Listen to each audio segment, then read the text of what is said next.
Both sides. Woo! How about that one? That's our new leaders right there.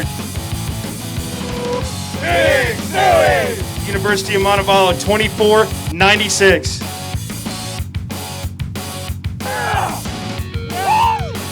National champions, Wallace State, Briar and Clinton. What's up, everybody? Welcome into the latest episode of the Rapala We Are Collegiate Bass podcast. In just exactly a week, we'll be having registration for the first ACA event of the season, the Bass Pro Shops Big Bass Bash, presented by Berkley. Going to be making our way to Henry County and Paris, Tennessee, shores of Kentucky Lake there to host the first ACA event of the season, as we said. On today's show, representing Murray State, fourth-ranked Murray State University from nearby Murray, Kentucky, are Ryan Park, Jackson Kulajov, Adrian Urso, and Emily Freeman. Let's go ahead and just jump right on in. Kentucky Lake, a lake that we're really familiar with on this trail. We go there just about every season. Second time in my tenure here that this event's going to be fished in the fall. It happened back in 2021 as well, if I recall correctly. Might have been the fall of 2020, actually. I think it was the fall of 2020 that we came to the shores of Kentucky Lake for the Big Bass Bash as it was rescheduled. Happened in the fall, like we said. Ryan, talk a little bit about how the lake maybe sets up different in the fall as opposed to the spring when we were there last time. So yeah, in the fall here on Kentucky Lake, we have our annual winter drawdown, and that just took place a few weeks ago. So the bait fish are on the move. The fish are following them. Main lake bars are going to play. Brush piles will play. It could be won by somebody simply just seeing some fish busting on a point, roll up there, cast a big topwater over, and 6-7 pounder comes up. And I think it's going to be fun. Kentucky Lake has seen a pretty big upturn in the fishing in recent years. It's no secret that it had its downswing, but it's coming back full force. Ton of bait in the lake, ton of fish. It should be a good time. What you were explaining there, one of your fellow teammates actually encountered. Dalton Kelly won this event last time when we were there in the fall, caught a bass on a topwater bait, won the whole tournament. That's something that'll happen out there. I believe he was fishing a Berkley Chapo on day 2 out of across just a main lake section, kind of along the river channel and entry to a creek, and they're fishing a bar, and he's just reeling it along, and like you said, all heck broke loose. Before you knew it, he landed a bass that was a little under 6 pounds and won the whole tournament. Jackson, what's going to be tied on the deck of your boat when we go out there? If we've got some bright sunshine and no clouds, who knows what's going to be in play? They might be pressured, drawn tight to the bottom and tight to cover, which requires finesse tactics and bottom baits, or they might just be running crazy along the shore, up along these bars and chasing bait. What are some baits that you're going to have tied on during competition? Yeah, man, it's typical Tennessee river fishing in the fall. I'm going to have a array of different topwaters tied on, Chapo, Cane Walker, Jaywalker. I'm going to have, probably a couple different frit sides tied on for like a little shallower fishing, a little bit deeper, like a frit side 5, a frit side 7. And, a chatterbait and a good old jig. Jig always catches a big fish. Ryan referenced the drawdown that happens, I believe, in the lake preview article we posted this week on collegiatebasschampionship.com. Be sure to go over there and check it out. Lake levels are kind of in that middle. They're about 356, I believe, if I remember correctly. Adrian, talk a little bit about what that does to the lake in general. I remember when we rolled in for the fall event that last time that we were there, come over the bridge there in Paris, you can see the state park and you can see the lake, and it's a whole different landscape that you see. You see some dry land in some places. You see timber sticking out of the water where you didn't know that it was prior when we were there and the lake was up.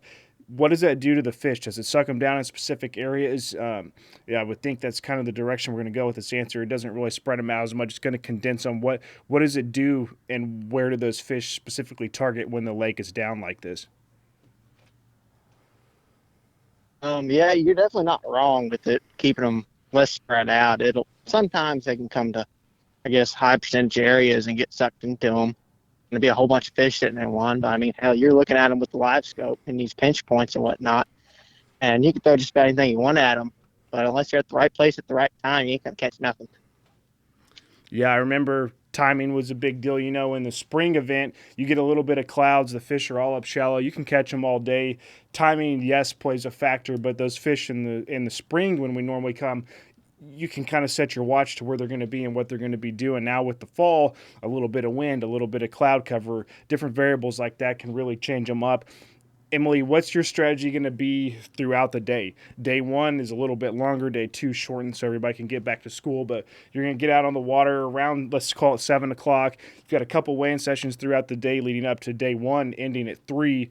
How are you going to pattern out your day? Is there something specific that you're going to do? Hey, I'm really set on this topwater bite in the morning. And then as it progresses, I'm going to maybe go to a crankbait into the day. We're going to finish out on some wedges with some soft plastics. What's kind of your game plan right now, a week out from the tournament? Yeah, I mean, my game plan for right now is to follow that bait in the mornings. On the top of the bars, you tend to see the bait move a little bit shallower on top of those bars. I'm going to throw some top water, and then throughout the day, once those fish get off their feeding patterns, I'm going to plan to throw a drop shot with a Berkley flatworm, actually, and try to catch some of those fish just laying low to some cover. We see it at all of our stops along the way. Lake Dardanelle, you've got the guys from Arkansas Tech that really know that body of water. We come to the Big Bass Bash. Murray State, obviously, always a favorite. And then when we go to Pickwick Lake, the guys from UNA are right there on the shores in Florence, Alabama. Here at Kentucky Lake, Murray, not too far from the host side of Paris, Tennessee. Ryan, what does that do for the team? Are you going to enter the event knowing that, man, I've got 100 different spots that I want to run, or are you going to try and maybe reverse that mindset and say, man, I really need to focus on one area, sit down and get that one big bite that plays a difference in an event like this? Man, it's awesome anytime you can sleep in your own bed and wake up and go to a big college tournament like this. But at the same time, it's also tough. This is our Kentucky Lake's our playground, man.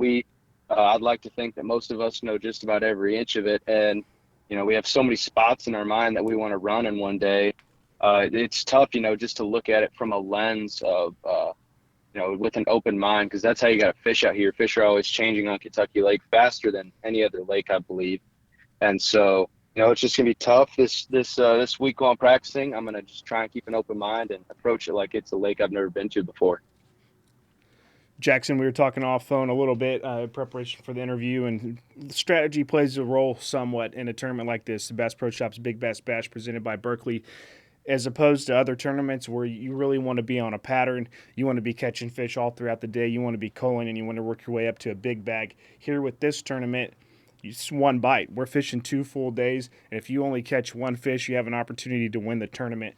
What does that do in regards to your strategy out in the water when it comes to A, picking locations to fish, and B, maybe the type and size of baits that you're going to target them with? Yeah, man, a big fish tournament versus any other tournament, the mindset's totally different for me. So what I'm going to do, I'm going to put myself in what I feel like the best possible, highest percentage place to catch a big fish, whether that be up shallow in a creek, out deep. I'm going to put myself where I feel like I'm around the biggest fish I can possibly catch. And I'm going to play my baits accordingly to that location. I'm going to have, bigger baits tied on, and also going to have smaller baits because we're going to have several people out there on the water, and there's going to be a lot of pressure on these big fish. So I feel like a smaller, more finessey, low-profile bait could possibly be key. Adrian, I'll ask you kind of the same question in a little bit of a different twist. Talking about the size of the baits you're going to target them with, Jackson saying, depending on how he reads the conditions and the lake pressure, he might go finesse. Conversely, is there a chance that you yourself on the deck of your boat, you're just going to have baits the size of your shoe tied on and throwing them out there and hoping that the biggest fish in the lake's going to bite? Oh, definitely. I mean, you're going to have an array of just giant baits on the deck. I mean, you would think it would keep the little ones from biting, but day in and day out, I mean, you could take 8-inch bait out there and catch a 2-pounder. It ain't going to help you none. So having the normal baits on, I mean, ain't going to hurt you. So.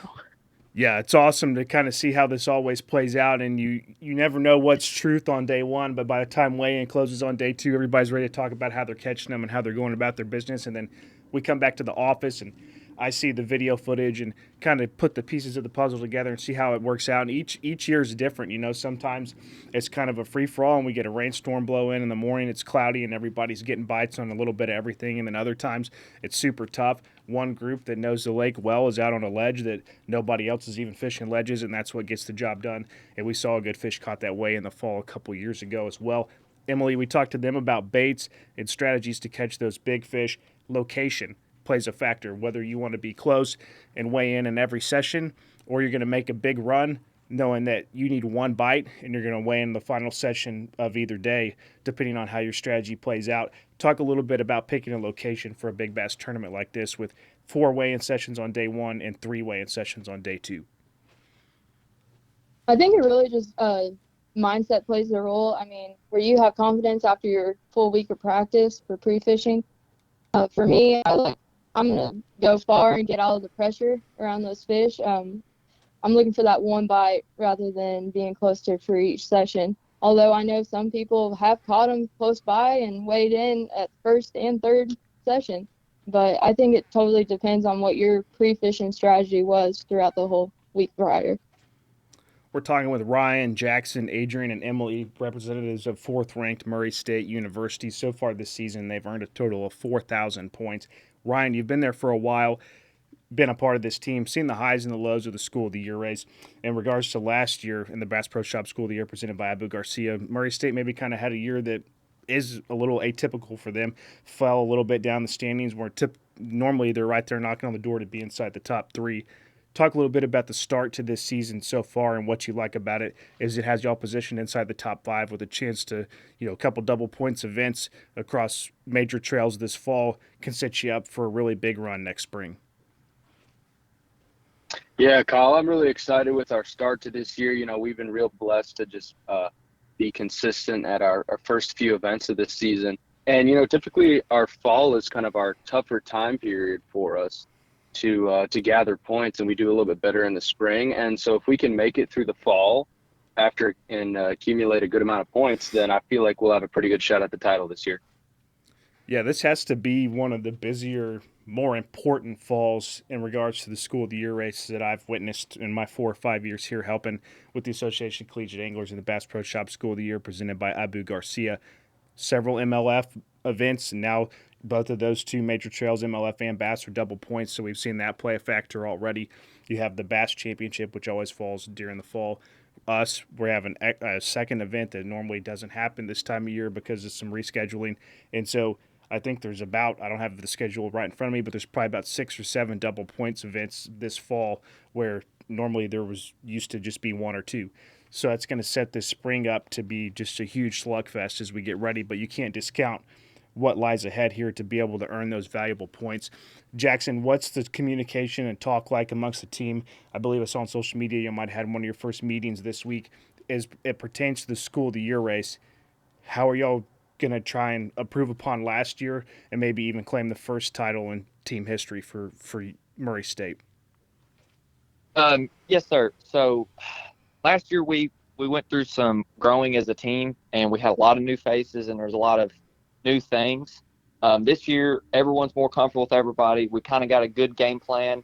We have 2 bashes on Kentucky Lake, our home lake, so that automatically gives us an advantage, and we're going to try to take full advantage of that. And also, our plan is, we're going to fish our strengths. We're going to go to the tournaments that we feel gives us the best opportunity to get valuable points for School of the Year. Whether that means Tennessee River, Highland Reservoirs, we're going to send the people that have their strengths in those areas to those tournaments. Bass Pro Shop's Big Bass Bash presented by Berkley, first ACA event of the 22-23 cycle here for the Bass Pro Shop School of the Year presented by Abu Garcia. The event's going to pay out over $20,000 in prizes and contingencies. We're featuring prizes from Engel Coolers, Bob's Machine Shop, Jack Plates, Bass Pro Shop gift cards. We could sit here and name off stuff all day. Prizes from our sponsors that are going to pay out in this no entry fee event. On top of that, double points to count towards the Bass Pro Shop School of the Year presented by Abu Garcia, with first place receiving 1,750 points. Adrian, prediction time here. Let's talk about what you think it's going to take to win. I believe that each of the last couple of times we've come, it hasn't surpassed the 6 pound mark. Somewhere in that 5.5 range has been the winning weight. But just a couple years ago, we had a spring bash around 2018, 2019, and nothing less than 4 pounds paid out any of those 80 prize spots that we're going to have over those 2 days. What do you think it's going to take to A, be in the mix, and B, win the entire event? Oh, I mean, to be in the mix, I mean, if you're catching a 4-pounder every hour, I'd be surprised if you don't get paid unless, I mean, something turns on and people find them biting like crazy, which is definitely possible on a lake this big. But if you have 3-pounders, you're biting like crazy. You might as well be weighing them in because it's been tough this year. And so go ahead and tell me, what do you think for overall big fish to claim first place? Put a number on it for me. 5-6 pound range, over 6. What do you think it's going to take? I wouldn't be surprised to see a 6. I would not be surprised. That's awesome. If we see a 6 come across the stage, I'll be really excited. Hopefully we see one even bigger as we're there in Paris, Tennessee for the Bass Pro Shops Big Bass Bash presented by Berkley. Emily, we're going to wrap it up here. We asked Adrian about what he thought was going to win the event. Let's talk about the event as a whole for Murray State, and more particularly towards the Bass Pro Shop School of the Year presented by Abu Garcia. What's going to be a successful week for Murray State? Double points event, 1,750 points going to first place, so somewhere in the 3,400 point range is about the maximum any one school can earn if they finish first, second, one or two, their top 2 in the top 5 of the overall event standings. You're going to get over 3,000 points for the weekend. What are y'all going to label a success? Is it that 3,000 point benchmark, or is it somewhere in the 2,500 range where you have a couple top 50s and you survive and advance to the next one? Our main goal here is to have 2 people in the top 10. I mean, we've done it before. The last spring bash that we had 2 kids qualify, and we're in the top 10, and that's what we're looking for. I mean, we're going all in on our home lake, and that's what we want. That's awesome. I like that mindset. You know, when you're on your home waters like that, you have to protect it and go out there and earn it. As you mentioned, I believe it was in the last session of day 2, y'all had 2 anglers come in, finish first and second in the top 3 of that session, and one of those placed in the top 5 to get that automatic qualification to the championship that year. So we'll be looking for the anglers from Murray State. I'm sure our camera crews will end up in the boat with them at some point. We'll have everything rolling. We'll have weigh-ins live streamed Saturday and Sunday of next weekend, along with live coverage on social media and on our website, collegiatebasschampionship.com. We can't wait to make it over there. Our crew will travel starting next Wednesday and Thursday. We'll have registration on Friday and fish Saturday and Sunday. Ryan, Jackson, Adrian, Emily, thank you all for joining us here today on this call. Next time we'll be talking to you, we'll see you in person there in Paris, Tennessee at Kentucky Lake.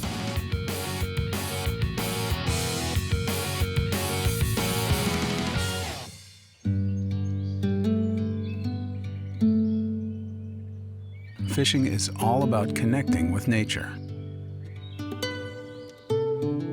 Then grabbing nature by the lip and holding it up for a picture.